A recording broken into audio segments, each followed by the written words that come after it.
Saudi Arabia, you know, the place that would literally execute you if you were to speak bad of its government or its royal family, Jamal Khashoggi, anyone, had a comedy festival recently, and it was pretty much just an attempt to whitewash Saudi Arabia's image and make it seem like it isn't a brutal, oppressive, authoritarian regime, because look, a lot of your favorite comedians from the West are going there to perform, and Saudi Arabia has McDonald's and a lot of other famous chains and brands operating there. They just bought EA, so Saudi Arabia must be just like the rest of the quote-unquote civilized world. Go over there and criticize their monarchy then. You might find yourself chopped up and in a suitcase. Anyway, most notably Bill Burr and Dave Chappelle performed at this comedy festival, and Dave Chappelle I'm not really surprised by. He sucked for years. But Bill Burr for a while now has been someone who has consistently held the feet of powerful people like multi-billion-dollar CEOs and government officials. When Brian Thompson, United Health CEO, was gunned down,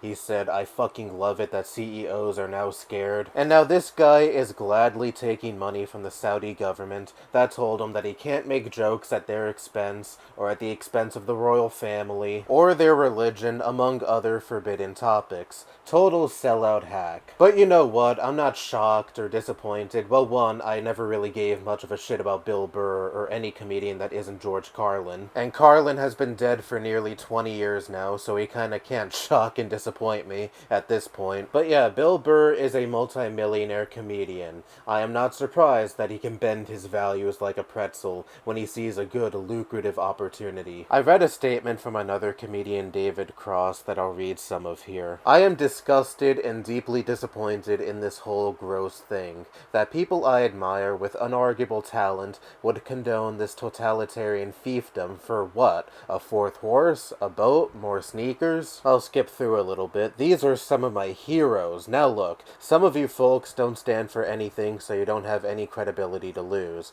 But my god, Dave and Louie and Bill and Jim, clearly you guys don't give a fuck about what the rest of us think, but how can any of us take any of you seriously ever again? All of your bitching about cancel culture and freedom of speech and all that shit, done. You don't get to talk about it ever again. By now, we've all seen the contract you had to sign. Now, I can understand David Cross's frustration a little more, since I'm sure he's known quite a few of these comedians on a personal level, but I've seen quite a few regular people echo this sentiment. This is so disappointing. I expected better of Bill Burr. And I'm like, your first mistake was expecting consistent principles from a celebrity. These are people who had aspirations to attain a career where they are constantly in the spotlight. And unfortunately, popularity does not always depend on maintaining your integrity. There are many times where doing or saying the unethical thing will boost your profile, or be more financially beneficial. Do you really think Bill Burr gave a single shit about his reputation and principles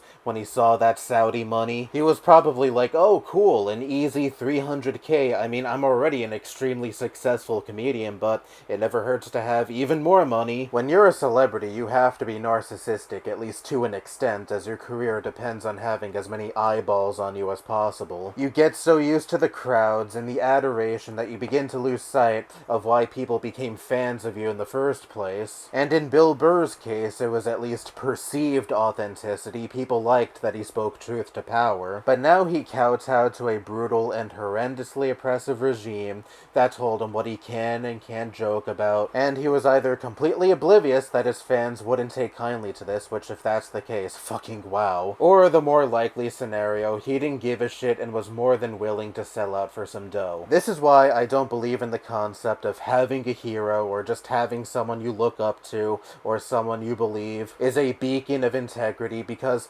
human beings are bound to disappoint you, especially celebrities who by and large are self-absorbed pieces of shit who don't stand for anything besides what makes them the most money. And this is why I don't hold any celebrity in high regard. Yes, there are some celebrities, mostly musicians, that I am personally a fan of, and I like them solely for their work and nothing more. And I try my best to refrain from looking up details about the lives of celebrities I personally enjoy, because I know I am bound to come across disappointing details. Oh, you just want to keep your head buried in the sand and pretend that your favorite celebrities are perfect people. No, it's also just that I don't fucking care to learn more about the celebrities that I like. Unless we're talking about something horrendous like sexual and or physical abuse, I don't really care to learn about the personal lives of celebrities whose work I enjoy. And because I don't care about celebrities beyond the work they put out that I might be a fan of, when they engage in disappointing actions and behavior that's quite a bit less heinous than what I just said, physical and sexual abuse, I'm just like, yeah, they're a super rich celebrity that lives in a bubble, so them being not a great person tracks. I know, you can probably point to some celebrities that do have real principles that they stick to, like for example the comedians that turned down